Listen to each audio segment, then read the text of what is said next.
Welcome back to Beena's learning class. 8ാം ക്ലാസ്സിലെ കെമിസ്ട്രിയുടെ ഒന്നാമത്തെ ചാപ്റ്റർ നിങ്ങളെ മാറ്റങ്ങളുടെ രസതന്ത്രം അല്ലെങ്കിൽ ദ കെമിസ്ട്രി ഓഫ് ചേഞ്ചസ്.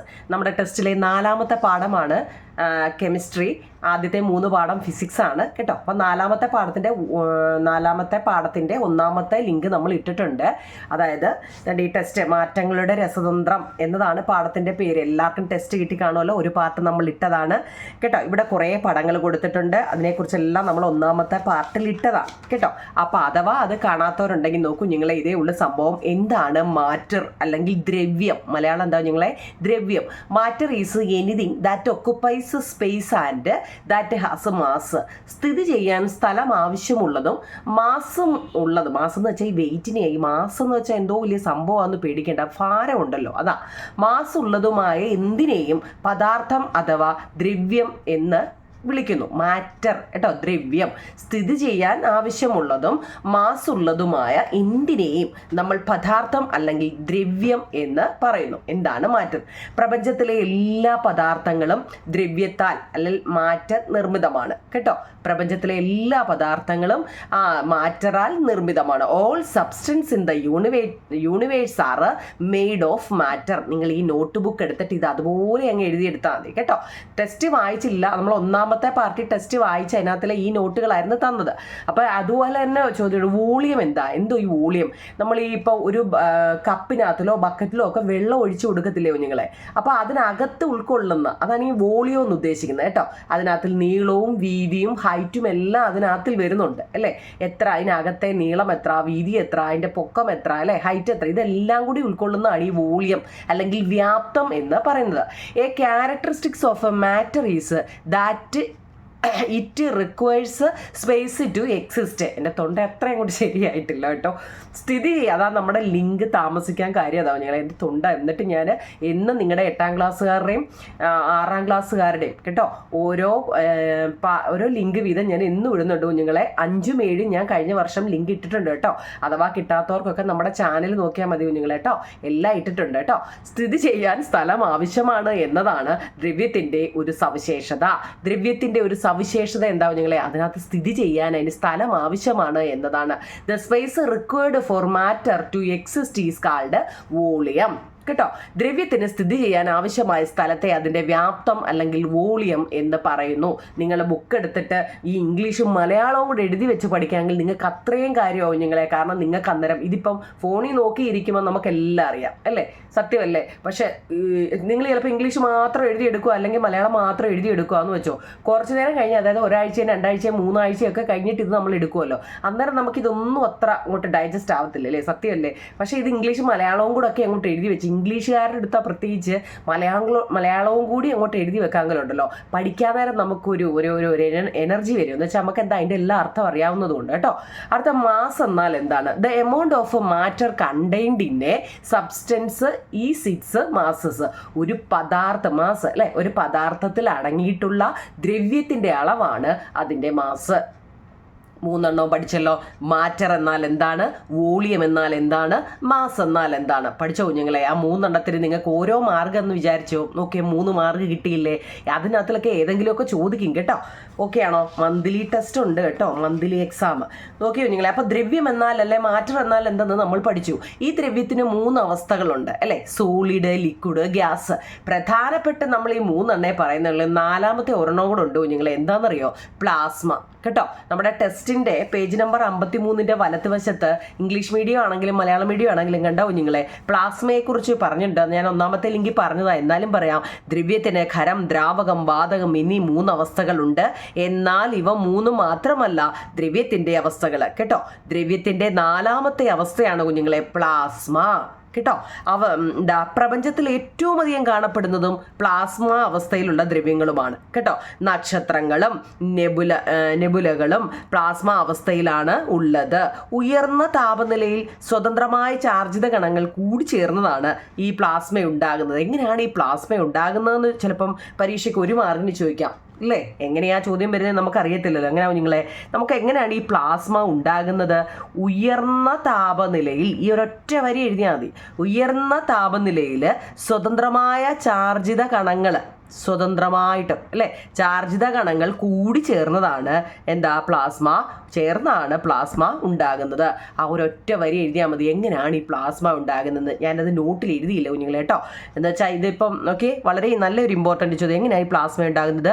ഉയർന്ന താപനിലയിൽ അല്ലേ ഹൈ ടെമ്പറേച്ചർ സ്വതന്ത്രമായ ചാർജിത കണങ്ങൾ കൂടി ചേർന്നാണ് പ്ലാസ്മ ഉണ്ടാകുന്നത്. ഇനി ഇത് കൂടാതെയോ വളരെ ഉയർന്നതും താഴ്ന്നതുമായ താപനിലകളിൽ മറ്റു പല അവസ്ഥകളും ദ്രവ്യത്തിനുള്ളതായി ശാസ്ത്രജ്ഞന്മാർ കണ്ടിട്ടുണ്ട്. Boss Einstein condensate, fermionic condensate എന്നിവയൊക്കെ ഇതിന് ഉദാഹരണങ്ങളാണ് കേട്ടോ. അപ്പോൾ നമ്മൾ ഇപ്പോൾ ദ്രവ്യത്തിന് 3 അവസ്ഥകളുണ്ടെന്ന് നമ്മൾ പറഞ്ഞു. സോളിഡ്, ലിക്വിഡ്, ഗ്യാസ് അല്ലേ. ഖരം, ദ്രാവകം, വാതകം കേട്ടോ കുഞ്ഞുങ്ങളെ. 4മത്തെയാണ് പ്ലാസ്മ. ഇനി നമ്മൾ പ്രധാനപ്പെട്ട മാറ്റത്തിലോട്ട് കയറാം കുഞ്ഞുങ്ങളെ. 2 പ്രധാനപ്പെട്ട 2 മാറ്റങ്ങളെ കുറിച്ചാണ് നമ്മൾ പഠിക്കുന്നത്. ഫിസിക്കൽ ചേഞ്ചും കെമിക്കൽ ചേഞ്ചും കേട്ടോ.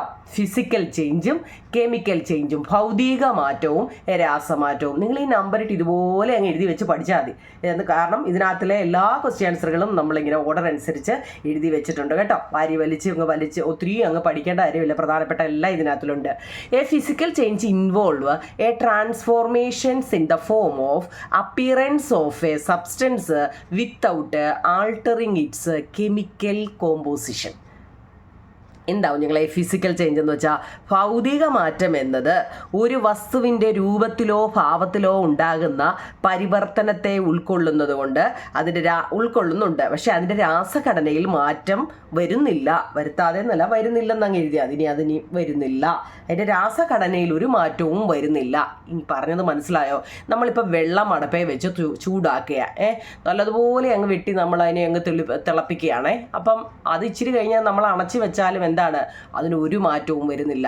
നമ്മൾ ഈ വെള്ളം എടുത്തിട്ട് ഫ്രീസറിൽ വെച്ചിട്ട് നല്ലപോലെ ഐസ് കട്ട ആക്കി മാറ്റുക അല്ലെ, ഐസ് ക്യൂബ് ആക്കി മാറ്റുക. എന്നിട്ട് നമ്മൾ അതിനെ എടുത്ത് വെളിയിൽ വെക്കുക.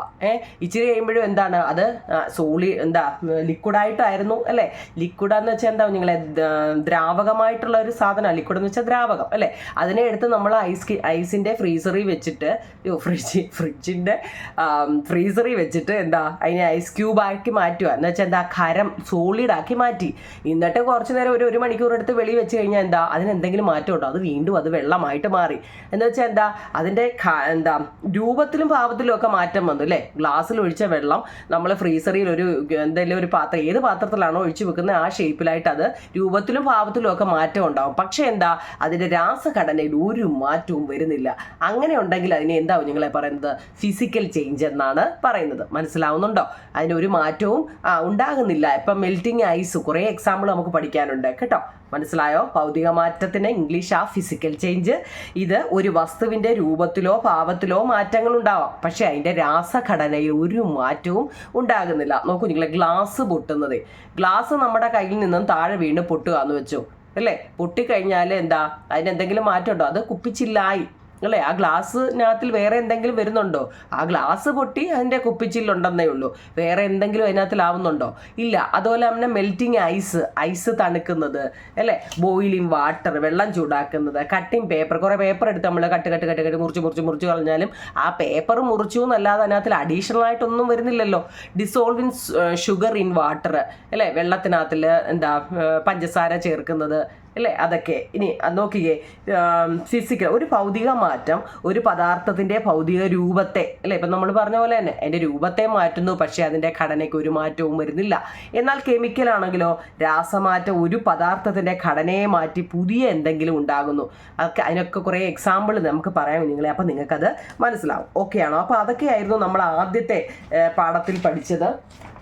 നിങ്ങൾക്ക് മനസ്സിലാവുന്നുണ്ടോ നിങ്ങളെ? ഫസ്റ്റിൽ ഇതൊക്കെയായിരുന്നു നമ്മൾ അതിനെക്കുറിച്ച് പറഞ്ഞതാണ്.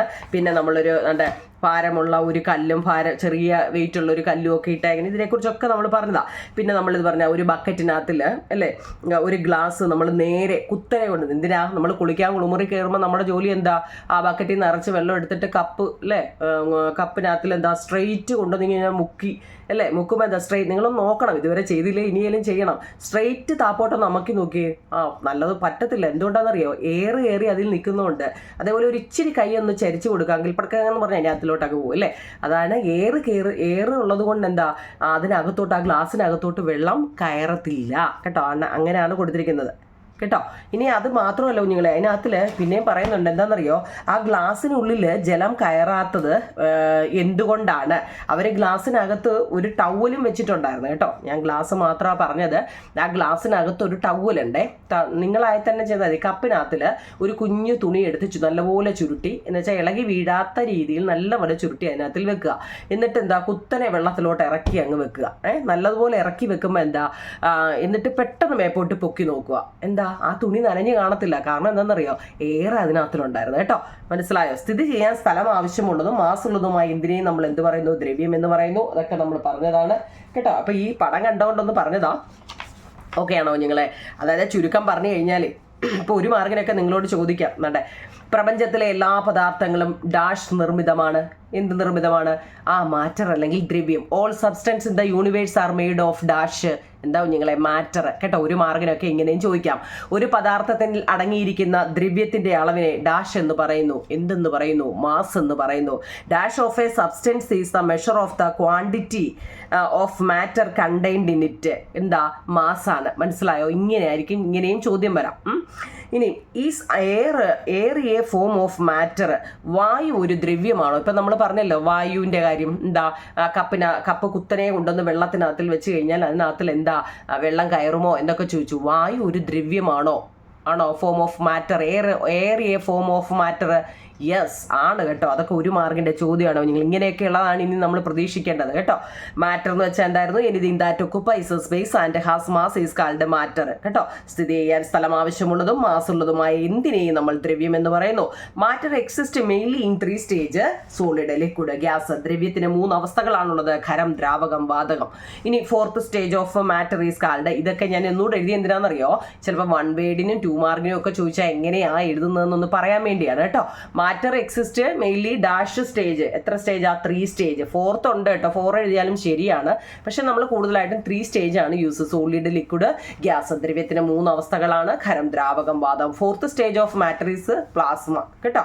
ഇനി നമ്മുടെ ടെസ്റ്റ് നോക്കൂ നിങ്ങളെ. പേജ് നമ്പർ 53 ഉണ്ട്. 1, 2, 3, 4 കാണാൻ പറ്റുന്നുണ്ടല്ലോ. ഇംഗ്ലീഷ് മീഡിയക്കാരെ ഉണ്ടാവും നിങ്ങളെ. അല്ല സോറി, മലയാളം മീഡിയക്കാരെന്നുണ്ട്. ഇംഗ്ലീഷിൽ എഴുതി വെച്ചിട്ടുണ്ട്. കാരണം 2 പേർക്കും നമുക്ക് വേണമല്ലോ. ഉണ്ടേ, ഞാൻ വരച്ചില്ല. ഉണ്ട്, വരച്ചങ്ങ് കാണിക്കാം.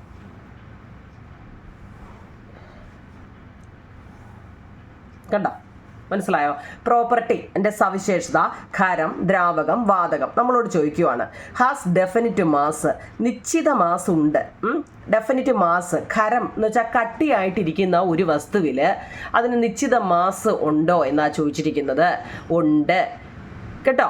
ദ്രാവകത്തിലോ നിശ്ചിത മാസമുള്ള ഒരെണ്ണത്തിൽ, ദ്രാവകത്തിലാണെങ്കിലോ ദ്രാവകത്തിലും അത് ഉണ്ട്. ഇനി വാതകത്തിലാണെങ്കിലോ വാതകത്തിലുമുണ്ട്. ചുരുക്കം പറഞ്ഞാൽ എന്താവും നിങ്ങളെ?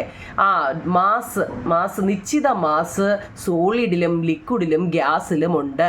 ഖരം, ദ്രാവകം, വാതകം, ഇത് 3ലും എന്താവും നിങ്ങളെ? നിശ്ചിത മാസ് ഉണ്ട്. ഇനി നിശ്ചിത വ്യാപ്തം, ഡെഫിനിറ്റ് വോളിയം ഇതിലൊക്കെ ഉള്ളത്. അത് ഖരത്തിലും ദ്രാവകത്തിലും മാത്രമേ വോളിയം പറയാൻ പറ്റത്തുള്ളൂ. എന്തുകൊണ്ടാ? വാതകത്തിൽ ഒരിക്കലും എന്താ എത്ര എന്ന് വെച്ചാൽ ഗ്യാസ്, വാതകം മീൻസ് ഗ്യാസ് അല്ലെ. ഗ്യാസിനകത്തിൽ നമുക്ക് എത്ര ഒരു നിശ്ചിത വോളിയം നമുക്ക് പറയാൻ പറ്റത്തില്ല കേട്ടോ. മനസ്സിലാക്കണേ കുഞ്ഞുങ്ങളെ ഇത് കേട്ടോ. ഇനി ഡെഫിനിറ്റ് ഷേപ്പ് നമുക്ക് പറയാൻ പറ്റുമോ? നിശ്ചിത ആകൃതി നമുക്ക് സോളിഡിനാണെങ്കിൽ നമുക്ക് ആകൃതി പറയാൻ പറ്റും അല്ലേ. ഖരം കട്ടിയായിട്ടിരിക്കുന്നതിൻ്റെ ആകൃതി നമുക്ക് പറയാൻ പറ്റും. ദ്രാവകത്തിനകത്തിലാണെങ്കിലും നമുക്ക് അതിൻ്റെ ആകൃതി പറയാൻ പറ്റും അല്ലേ. ഗ്യാസിലും നമുക്ക് അതിന് ആകൃതി പറയാൻ പറ്റും എന്നാ പറയുന്നത്. അപ്പം ഇല്ലാത്ത ഏതാ കുഞ്ഞുങ്ങളെ? ഇത് മാത്രമേ ഉള്ളൂ കേട്ടോ. അപ്പം നോക്കണേ. ഓക്കെ ആണോ?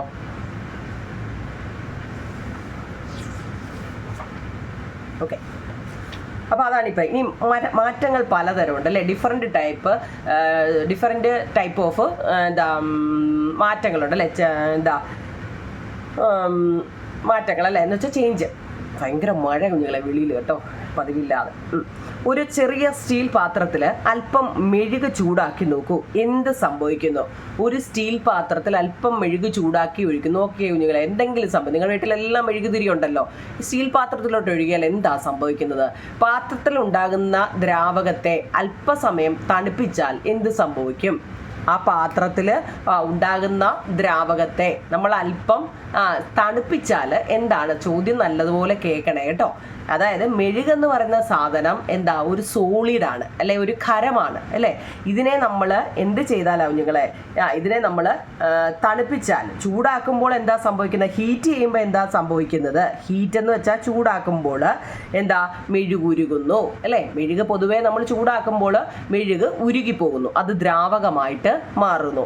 ഇനി അതുപോലെ അതിനെ തണുപ്പിച്ചാലോ, കോൾഡ് തണുപ്പിച്ചാലോ കുഞ്ഞുങ്ങളെ, തണുപ്പിച്ചാലോ അത് മെഴുക് തണുക്കുമ്പോൾ വീണ്ടും അത് ഖരമായിട്ട് മാറുന്നു. എന്താ, കട്ടിയുള്ള വസ്തുവായിട്ട് മാറത്തില്ലേ, അത് നമുക്കറിയാവുന്ന ഇല്ലയോ കുഞ്ഞുങ്ങളെ. മെഴുക് അല്ലേ, കറണ്ട് പോകുമ്പോഴൊക്കെ ഇപ്പം എല്ലാവരുടെയും വീട്ടിൽ എന്താ ഇൻവേർട്ടറുണ്ട് അല്ലേ ഇപ്പം, എന്നാലും ഞാൻ പറഞ്ഞതേ ഉള്ളൂ. അപ്പോൾ മെഴുകുതിരി കൂടുതലായിട്ട് ഉപയോഗിക്കുന്ന അല്ലേ സ്ഥലങ്ങളിൽ നമ്മൾ കറണ്ട് പോകുമ്പോൾ എന്താ നമ്മുടെ പണി, മെഴുകുതിരിയെ കുത്തുക എന്നുള്ളതാണ് അല്ലേ. ഈ മെഴുകുതിരി എന്താ ചൂടാക്കുമ്പോൾ എന്ത് ചെയ്യുക, മെഴുകുതിരി ചൂടാക്കുമ്പോൾ അത് ഉരുകി എന്തായിട്ട് മാറുന്നു, വെള്ളമായിട്ടല്ലേ ഉരുകി താപ്പോട്ട് വീഴുന്നത് ഇല്ലേ കുഞ്ഞുങ്ങളെ. മെഴുകുതിരി വെള്ളമായിട്ടല്ലേ ഉരുകി താപ്പോട്ട് വീഴുന്നത്, അതായത് ലിക്വിഡായിട്ട് മാറുന്നു ചൂടാക്കുമ്പോൾ. ഇനി അതോ അതിൻ്റെ ചൂട് പോയി കഴിയുമ്പോൾ എന്തോ ആയിട്ട് മാറുന്നു, അത് കട്ടിയായിട്ടുള്ള, അതായത് ഖരം അല്ലേ, ഖരം സോളിഡായിട്ട് അത് മാറുന്നു. മെഴുകിനെ ഖരാവസ്ഥയിൽ നിന്നും ദ്രാവകാവസ്ഥയിലേക്കും തിരിച്ചു മാറ്റാനാവുമല്ലോ, പറ്റും അല്ലേ. യെസ്, പറ്റുന്നുണ്ട് നമുക്ക്. എന്നാൽ ഒരു കഷ്ണം കടലാസ് കത്തിച്ച് ചാരമാക്കിയാലോ, മെഴുകിനെ നമുക്ക് രണ്ടും ചെയ്യാൻ പറ്റുമെന്ന് പറഞ്ഞല്ലേ. മെഴുക് ചൂടാക്കുമ്പോൾ അത് ലിക്വിഡായിട്ട് മാറുന്നു, മെഴുകിനെ തണുപ്പിക്കുമ്പോൾ എന്താ, അത് സോളിഡായിട്ട് മാറുന്നെന്ന് നമ്മൾ പറഞ്ഞു. എന്നാൽ നമ്മൾ ഒരു കഷ്ണം പേപ്പർ എടുത്ത് കത്തിച്ച് നോക്കിയാൽ എന്തായിരിക്കും, ആശായിട്ട് ചാരമായിട്ട് അതങ്ങ് മാറും ഇല്ലയോ കുഞ്ഞുങ്ങളെ, ഇല്ലയോ. പിന്നീട് അതിനെ എന്തെങ്കിലും ചെയ്യാൻ നമുക്ക് പറ്റുമോ, ഇല്ല. ഇതിനെയാണ് നമ്മൾ കെമിക്കൽ ചേഞ്ച് എന്ന് പറയുന്നത് കേട്ടോ. മനസ്സിലായോ, കെമിക്കൽ ചേഞ്ച് എന്ന് പറയുന്നത്. ഇനി ഉണ്ടാകുന്ന ചാരത്തെ തിരിച്ച് നമുക്ക് കടലാസാക്കാൻ പറ്റുമോ? എല്ലാ മാറ്റങ്ങളും ഒരേ വേഗതയിലാണോ ഇവിടെ സംഭവിക്കുന്നത്? ഒരു പയർവിത്ത് മുളയ്ക്കാൻ ഏകദേശം എത്ര സമയമെടുക്കും? അത് വളർന്ന് പൂവിടാനോ ഏറെ നാളുകൾ തന്നെ വേണം അല്ലേ. എന്നാൽ ഗ്യാസ് അടുപ്പ് കത്തുന്നതും പടക്കം പൊട്ടുന്നതും വേഗത്തിൽ നടക്കുന്ന പ്രവർത്തനങ്ങളാണല്ലോ അല്ലേ. പടക്കം പൊട്ടിക്കുന്നത് ഇന്ന് നമ്മൾ കത്തിച്ച് വെച്ചിട്ട് അടുത്ത ആഴ്ച പൊട്ടണേ എന്ന് പറഞ്ഞാണോ? അല്ല അല്ലേ, നിമിഷങ്ങൾക്കാകും അത് പൊട്ടും. എന്നാൽ ഗ്യാസ് അടുപ്പ് കത്തുന്നതും പടക്കം പൊട്ടുന്നതും വേഗത്തിൽ നടക്കുന്ന പ്രവർത്തനങ്ങളാണ് കേട്ടോ. സാവധാനത്തിൽ നടക്കുന്ന പ്രവർത്തനങ്ങൾ ഏതെല്ലാം, വേഗം നടക്കുന്ന പ്രവർത്തനങ്ങൾ ഏതെല്ലാം, അത് നമ്മൾ എഴുതിയിട്ടുണ്ട്. നോക്കൂ നിങ്ങളെ, സ്ലോ ചേഞ്ചും ഫാസ്റ്റ് ചേഞ്ചും, സാവധാനത്തിൽ നടക്കുന്ന മാറ്റങ്ങളും വേഗത്തിൽ നടക്കുന്ന മാറ്റങ്ങളും. നോക്കേ, റസ്റ്റിംഗ് ഓഫ് അയൺ, ഇരുമ്പ് തുരുമ്പ് പിടിക്കുന്നത്. നമ്മുടെ വീട്ടിൽ നമ്മളെല്ലാം ഇരുമ്പ് അല്ലെ, വെളിയിലൊക്കെ നമ്മൾ എന്ത് ചെയ്യുക, ചെടി കണ്ടിക്കാനും എന്തെങ്കിലുമൊക്കെ മുറിക്കാനൊക്കെ വീട്ടിൽ നിന്ന് ഇരുമ്പൊക്കെ പറക്കി നമ്മൾ വെളിയിൽ കൊണ്ടുപോകും അല്ലേ. എന്നിട്ട് ചിലപ്പോൾ അത് അങ്ങ് എടുക്കാൻ മറന്നുപോകും. പിറ്റേന്നാകുമ്പോൾ എന്താണ്, അതിനകത്തിൽ ചെറിയ 1-2 കുത്തുകളൊക്കെ കാണും അല്ലേ. കുറച്ച് ദിവസം കഴിയുമ്പോൾ എന്ത് ചെയ്യുന്നു, അതിനകത്തിൽ റസ്റ്റ് അല്ലേ, തുരുമ്പ് പിടിക്കുന്നുണ്ട്. റസ്റ്റ് മീൻസ് എന്താ നിങ്ങളെ, തുരുമ്പ് പിടിക്കുക എന്നാണ് പറയുന്നത് അല്ലേ.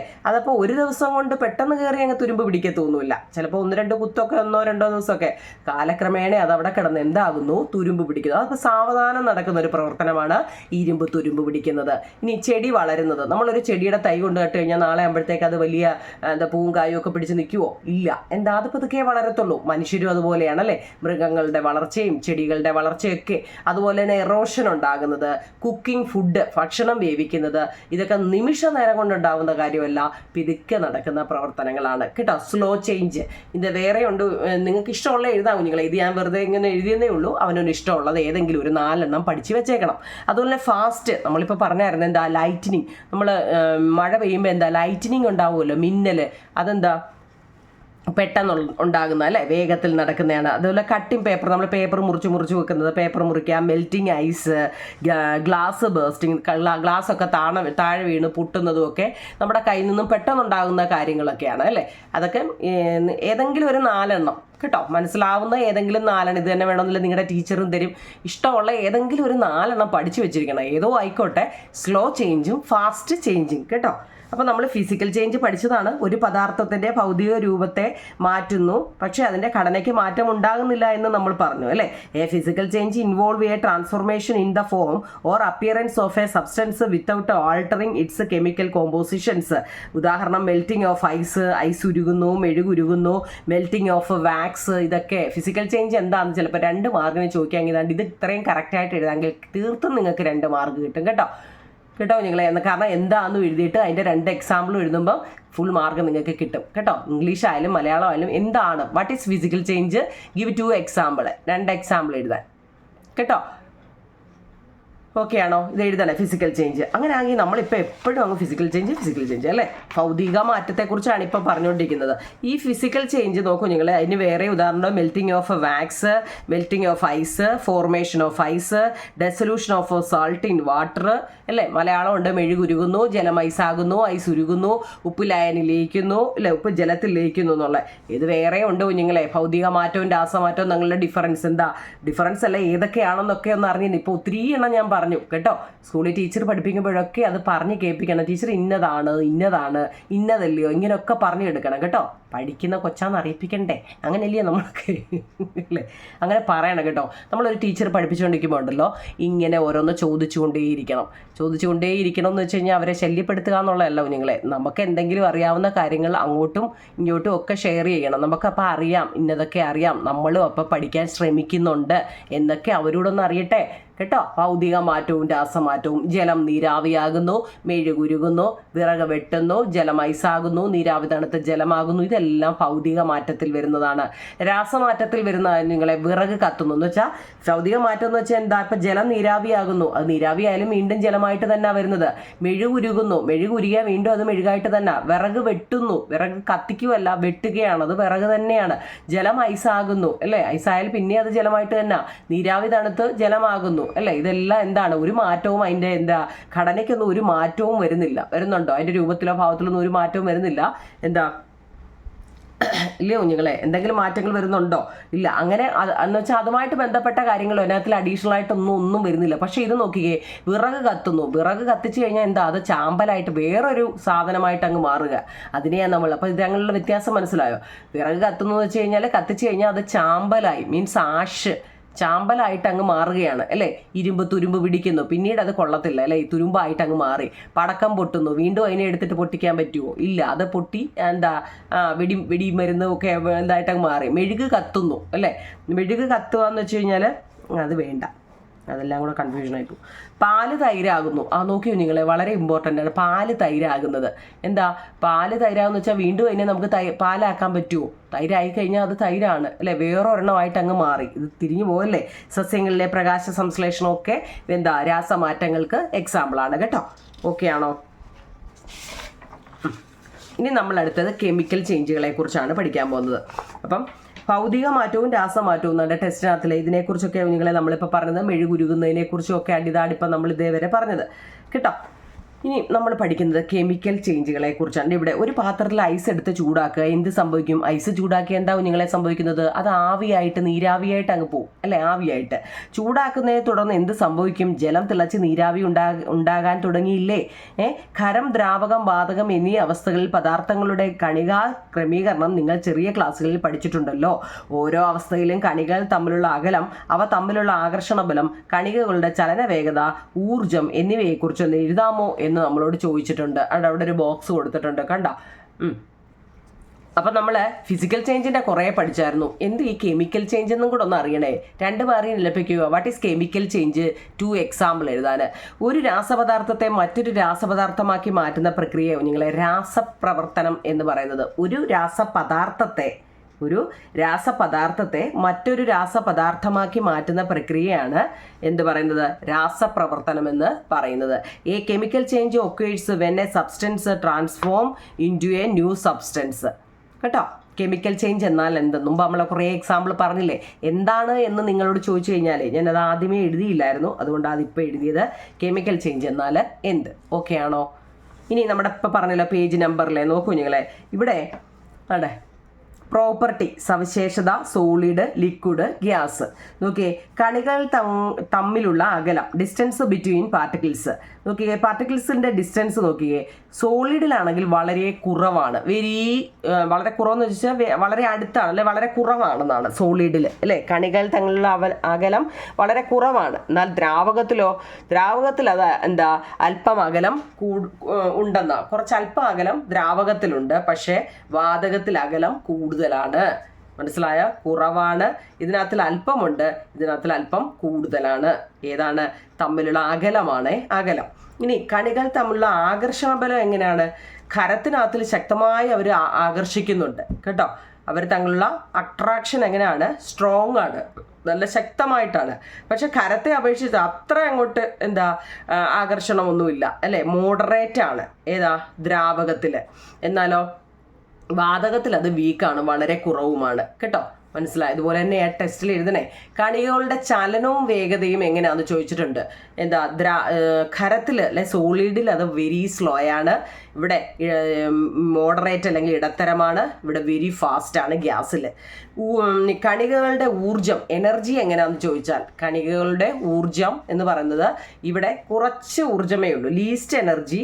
ഇവിടെ ഖരത്തെ അപേക്ഷിച്ച് ഇച്ചിരി കൂടുതലാണ് ദ്രാവകത്തിന്, ഇവിടെ വാതകത്തിന് അത് വളരെ കൂടുതലുമാണ് കേട്ടോ. അപ്പോൾ പരീക്ഷകൾക്ക് ഇത് മാത്രം ചോദിക്കാം, കണികകളുടെ ചലനം, വേഗം ഇവ സോളിഡ് ലിക്വിഡ് ഗ്യാസിൽ എങ്ങനെയായിരിക്കും? കണികകളുടെ ചലനം, വേഗത ഇവയൊക്കെ അല്ലെ, വേഗം, സ്പീഡ് അല്ലെ, ഇതൊക്കെ സോളിഡ് ലിക്വിഡ് ഗ്യാസിൽ എങ്ങനെയൊക്കെ ആയിരിക്കും കേട്ടോ. അപ്പം സോളിഡിൽ അതെന്താണ്, വളരെ കുറവാണ്, ലിക്വിഡിൽ അത് മോഡറേറ്റ് ഇടത്തരമാണ്, വാതകം ഗ്യാസിൽ വെരി ഫാസ്റ്റ് ആണ്. ഇങ്ങനെയൊക്കെ ആയിരിക്കും ചോദിക്കുന്നത് കേട്ടോ. ഓക്കെ ആണോ നിങ്ങൾ? ഇത് ഓരോന്നും എങ്ങനെയാണെന്ന് നല്ലപോലെ മനസ്സിലാക്കി നിങ്ങൾ എന്തെങ്കിലുമൊക്കെ ക്ലൂവോ എങ്ങനെയെങ്കിലുമൊക്കെ പഠിച്ചോണം കേട്ടോ. ഓക്കെ,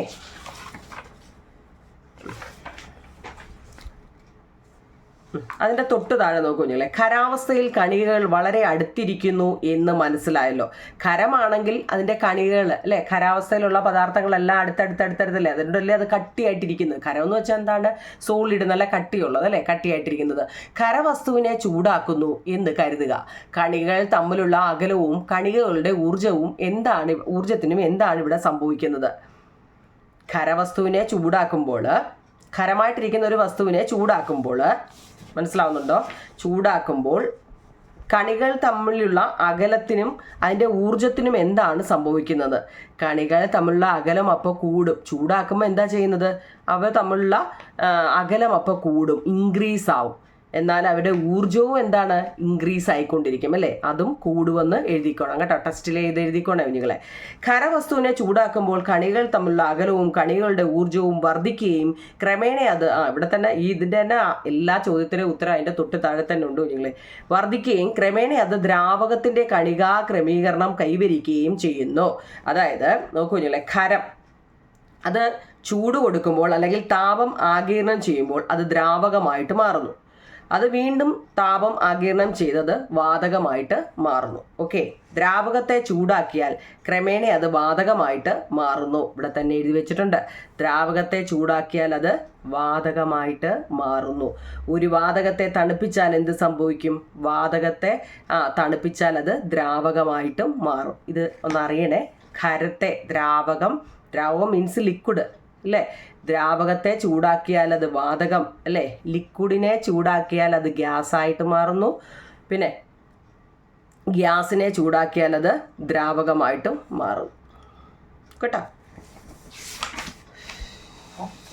കണികകൾ തമ്മിലുള്ള അകലം കുറയുകയും ചെയ്യുന്നു, കണികകളുടെ ഊർജം കുറയുന്നു, വാതകം ക്രമേണ ദ്രാവകമായിട്ട് മാറുന്നു. കാരണം എല്ലാം അവരവിടെ എഴുതി വെച്ചിട്ടുണ്ട് കേട്ടോ. ദ്രാവകത്തെ വീണ്ടും തണുപ്പിച്ചാൽ അത് ഖരമായിട്ട് മാറുമല്ലോ. കർപ്പൂരം, അടുത്ത നമ്മുടെ question. Okay, solid substances like camphor and naphthalene spelling നോക്കണേ നിങ്ങളെ, naphthalene, when heated directly change to gas, this is known as sublimation. ഉത്പതനം. എന്താണ് ഉത്പതനം? കർപ്പൂരം, കാംഫർ എന്ന് കേട്ടോണ്ടോ നിങ്ങൾ? അറിയത്തില്ലെങ്കിൽ കർപ്പൂരത്തിൻ്റെ ഇംഗ്ലീഷാണ് കാംഫർ. നാഫ്തലിൻ കേട്ടോ, നാഫ്തലിൻ തന്നെ, അതായത് പാറ്റാഗുളിക ഉണ്ടല്ലോ, പാറ്റാഗുളിക, അതിനാണ് നാഫ്തലിൻ എന്ന് പറയുന്നത്. ഇത് ഖരമായിട്ടിരിക്കുന്നത് ഇല്ലേ, കട്ടിയുള്ളതല്ലേ. നിങ്ങൾ പാറ്റാഗുളിയൊക്കെ കണ്ടിട്ടില്ലേ? കർപ്പൂരത്തിൻ്റെ കൂട്ട് തന്നെ ഇരിക്കും ഈ നാഫ്തലിനും. സ്മെല്ലിൽ വ്യത്യാസം ഉണ്ടെന്നേ ഉള്ളൂ, ചെറിയൊരു ഷേപ്പിൽ വ്യത്യാസം അല്ലേ. ഇത് രണ്ടും കട്ടിയായ വസ്തുക്കളാണ്. ഇത് നമ്മളൊന്ന് ചൂടാക്കുമ്പോൾ ചൂടാക്കുമ്പോൾ തന്നെ എന്ത് ചെയ്തു, പെട്ടെന്ന് അതങ്ങ് വാതകമായി ഗ്യാസായിട്ട് അങ്ങ് മാറുന്നു. ഈ പെട്ടെന്ന് എന്ന് വെച്ചാൽ അതിനകത്തിലൊരു വെള്ളമാവുകയോ, മുമ്പ് നമ്മൾ പറഞ്ഞ പോലെ മെഴുകുതിരി ഉപയോഗിക്കുമ്പോൾ അത് വെള്ളം പോലെ ഉരുകി വീഴുന്നു എന്നൊക്കെ നമ്മൾ കുറേയൊക്കെ പറഞ്ഞല്ലോ ഓരോ കാര്യവും. പക്ഷെ ഇവിടെ ഇതൊന്നും ആവുന്നില്ല, പെട്ടെന്ന് എന്ത് ചെയ്യുന്നു, അത് ഗ്യാസായിട്ട് അങ്ങ് മാറുന്നു. മനസ്സിലായോ? കർപ്പൂരം ആയാലും നാഫ്തലിനായാലും നമ്മൾ പെട്ടെന്ന് ചൂടാക്കുമ്പോൾ നിമിഷങ്ങൾക്കകം അത് എന്ത് ചെയ്യുന്നു, വാതകമായിട്ട് മാറുന്നു. ഇതിനെയാണ് നമ്മൾ സബ്ലിമേഷൻ അല്ലെങ്കിൽ ഉൽപ്പതനം എന്ന് പറയുന്നത്. ഉത്പതനം കേട്ടോ. ഇനി അവസ്ഥാ പരിവർത്തനം, ചേഞ്ച് ഓഫ് സ്റ്റേറ്റ് എന്നാൽ എന്ത്? ഇതുപോലെ എഴുതിയെടുക്കണേ, അതുപോലെ തന്നെ എഴുതിയെടുക്കണേ. അടുത്ത അവസ്ഥാ പരിവർത്തനം, change of state. The change of substance from one physical state into another is known as change of state. ഒരവസ്ഥയിലുള്ള പദാർത്ഥം മറ്റൊരവസ്ഥയിലേക്ക് മാറുന്നതിനെയാണ്, ഒരവസ്ഥയിലുള്ള പദാർത്ഥത്തിനെ മറ്റൊരു അവസ്ഥയിലുള്ള പദാർത്ഥത്തിലോട്ട് മാറ്റുന്നതിനെയാണ് എന്ത് പറയുന്നത്? അവസ്ഥാ പരിവർത്തനം എന്ന് പറയുന്നത്. The change of substance from one physical state into another is known as change of state. എളുപ്പമല്ലേ? ഈ അവസ്ഥാ പരിവർത്തനം ഭൗതികമാണോ രാസമാണോ എന്ന്, രാസമാറ്റമാണോ, ഇതൊക്കെ നമ്മുടെ ടെസ്റ്റിൽ ഈ ചോദിക്കുന്നതൊക്കെയാണ് ഞാൻ ഈ പറയുന്നത് കേട്ടോ. ടെസ്റ്റ് വായിച്ചില്ലെന്ന് പറയണ്ട നിങ്ങൾ, ഈ ടെസ്റ്റിലെ ഈ ചോദ്യങ്ങളൊക്കെയാണ് ഞാൻ ഈ പറയുന്നത്. അവസ്ഥാ പരിവർത്തനം ഭൗതികമാണോ രാസമാറ്റമാണോ? It's change of state of physical change or chemical change. അത് ഫിസിക്കൽ ചേഞ്ച് ആണ് കേട്ടോ. അവസ്ഥാ പരിവർത്തനം എന്ന് പറയുന്നത് ഒരു ഫിസിക്കൽ ചേഞ്ച് ആണ്. ഓക്കെ ആണോ? ഇനി which form of energy is absorbed or liberated during the change of state. നമ്മുടെ അവസ്ഥാ പരിവർത്തന സമയത്ത് ഏത് രൂപത്തിലുള്ള ഊർജ്ജമാണ് നമ്മൾ സ്വീകരിക്കുന്നത് അല്ലെങ്കിൽ പുറത്തു വിടുന്നത്? അത് വളരെ ഇമ്പോർട്ടൻ്റ് ഒരു ചോദ്യമാണ് നിങ്ങൾ കേട്ടോ. ഈ ചോദ്യം ഒന്ന് ഓർത്ത് വെച്ചേക്കണേ. Which form of energy is absorbed എന്ന് വെച്ചാൽ എന്താ? ആഗിരണം ചെയ്യുക. ഓർ ലിബറേറ്റ് എന്ന് വെച്ച് കഴിഞ്ഞാൽ പുറത്തേക്ക് വിടും അല്ലേ? Absorb or liberate during the change of state. അവസ്ഥാ പരിവർത്തന സമയത്ത് ഏത് രൂപത്തിലുള്ള ഊർജ്ജമാണ് സ്വീകരിക്കുന്നത് അല്ലെങ്കിൽ പുറത്തുവിടുന്നത്? നോക്കിയേ, heat energy is absorbed when matter gain energy to move to a higher state. നിങ്ങളെ heat energy is absorbed when matter gains. ഈ ഒരെണ്ണം പഠിക്കാമെങ്കിൽ ഒരെണ്ണം പഠിക്കാൻ പറ്റും. ഓക്കെ, ഹീറ്റ് എനർജി ഈസ്, ഇത് അബ്സോർബ് ആണെങ്കിൽ ഇത് റിലീസ്ഡ്, ഇത് ഗെയിൻ ആണെങ്കിൽ ഇത് ലോസ് കേട്ടോ. അത്ര ഓർത്താൽ മതി. മനസ്സിലായോ നിങ്ങളെ? Gain energy to move to a higher state. Solid, liquid, gas. സോളിഡിനെ ലിക്വിഡ് ആവുന്നു, ലിക്വിഡ് ഗ്യാസ് ആവുന്നു. ഇനിയും heat energy is released when matter lose to move to a lower state. ഇത് ഹയർ സ്റ്റേറ്റ്, ഇത് ലോവർ സ്റ്റേറ്റ്. ഇതിൻ്റെ എല്ലാം നേരെ opposite. Absorb, release, gain, loss, പിന്നെ ഹയർ സ്റ്റേറ്റ്, ലോവർ സ്റ്റേറ്റ്. ഇത് നേരെ തിരിച്ച് ഗ്യാസ്, ലിക്വിഡ്, സോളിഡ്. ഇത് നേരെ തലതിരിച്ച്. ഇതിൻ്റെ നേരെ ഓപ്പോസിറ്റ് ആണ് ഇവിടെ കേട്ടോ. അവസ്ഥാ പരിവർത്തന സമയത്ത് ഏത് രൂപത്തിലുള്ള ഊർജ്ജമാണ് സ്വീകരിക്കുന്നതെന്നുള്ള. ഓക്കെ ആണോ? അതായത് നമ്മുടെ ടെസ്റ്റിൽ ഏതാണ്ട് ഈ സാധനം ഇതാണ്. താപം ആഗിരണം ചെയ്യുമ്പോൾ ദ്രാവകമായിട്ട് മാറുന്നു. ദ്രാവകം താപം ആഗിരണം ചെയ്യുമ്പോൾ വാതകമായിട്ട് മാറുന്നു അല്ലേ? ഏത് സമയത്താണ്? അബ്സോർപ്ഷൻ സമയത്ത് അല്ലേ? അത് സ്വീകരിക്കുന്ന സമയങ്ങളിൽ. ഇനി തിരിച്ചാണെങ്കിലോ, വാതകം ലിബറേറ്റ് ചെയ്യുന്ന സമയത്ത് താപം എന്ത് ചെയ്യുന്നു? വാതകം ദ്രാവകമായിട്ട് മാറുന്നു, ദ്രാവകം ഖരമായിട്ട് മാറുന്നു. ഇത്രയേ ഉള്ളൂ നിങ്ങൾ. നമ്മൾ ഈ ആവി വെള്ളം നല്ലപോലെ വെട്ടി തിളയ്ക്കത്തില്ലേ? തിളയ്ക്കുമ്പോൾ എന്താണ്? ആവി വെള്ളം അടപ്പയിലെല്ലാം പറ്റും.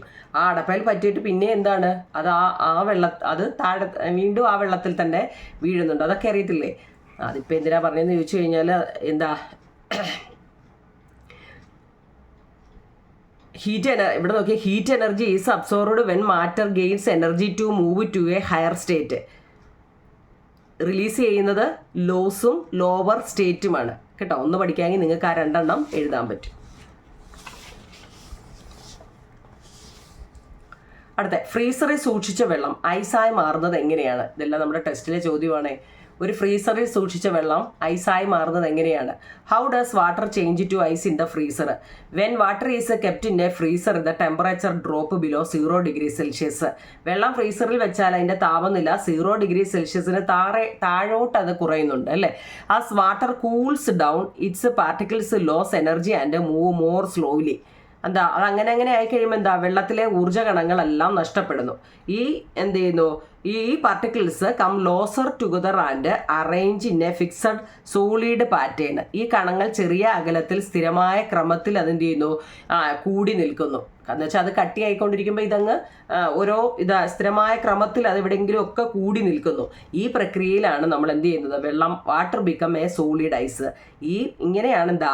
വെള്ളം ഐസായിട്ട് മാറുന്നത്. ഇത് ചിലപ്പോൾ 2 3 മാർക്കിനൊക്കെ ചോദിക്കാം നിങ്ങൾ കേട്ടോ. ഫ്രീസറിൽ സൂക്ഷിച്ച വെള്ളം ഐസായി മാറുന്നത് എന്തുകൊണ്ടാണെന്ന് കേട്ടോ. അപ്പോൾ അതുവരെ ഇപ്പോൾ സമയം അത്രയായി നിങ്ങൾ, ഒരുപാടാവുന്നുണ്ട്. ഇത്രയും നമുക്ക് പറ്റുന്നുള്ളൂ. അപ്പോൾ നമ്മൾ അവിടെ നിന്ന് നിൽക്കട്ടെ. ബാക്കി നമുക്ക് പാർട്ട് 3 ഇടാം. ഇത്രയും നിങ്ങൾ ഓക്കെ ആണെന്നുണ്ടെങ്കിൽ കമൻറ്റ് ബോക്സിൽ പറയട്ടോ. സബ്സ്ക്രൈബ് ചെയ്തില്ലേ ഒന്ന് ചെയ്തേക്കണേ കേട്ടോ. മനസ്സിലായിട്ടുണ്ടെങ്കിൽ കൂട്ടുകാർക്കൊക്കെ ഒന്ന് ഷെയർ ചെയ്തേരെ.